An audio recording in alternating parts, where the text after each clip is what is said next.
गुज़िश्ता रोज़ पेशावर और Mehmed agency में होने वाले धमाकों के बाद सूबे भर में सिक्योरिटी हाई अलर्ट कर दी गई है। शहर के दाखिली रास्तों पर भारी नफरी तैनात कर दी गई और शहर में आने वाली गाड़ियों की मुकम्मल चेकिंग करके उन्हें शहर में दाखिल होने की इजाज़त दी जा रही है।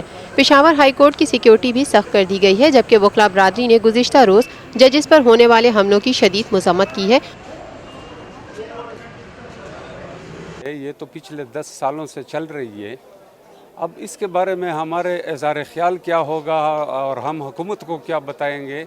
मैं तो समझता हूँ कि हम सब को शर्म आनी चाहिए कि हम बार बार यहाँ पे हमारे साथ जो है ना वाक़यात पेश आ जाते हैं और उसका सलूशन सिर्फ ये होता है कि हम बाइकाट कर लें, जिसकी वजह से तमाम साइलिन को भी मुश्किलात में पड़ जाते हैं और यहाँ हमारा सिस्टम भी रुक जाता है। अब टेररिस्ट का मतलब तो ये है कि हमारा सिस्टम रोकना चाहते हैं। और हुकूमत से मुतालबा किया है कि जजेस समेत वकला को तहफ़्फ़ुज़ फराहम किया जाए और मुजरिमों को जल्द अज जल्द गिरफ्तार करके कैफरे किरदार तक पहुँचाया जाए।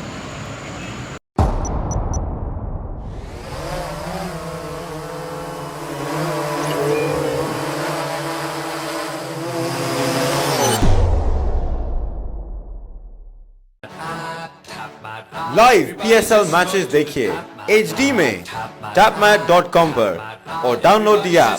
To order our TV boxes, call 021 351 55511.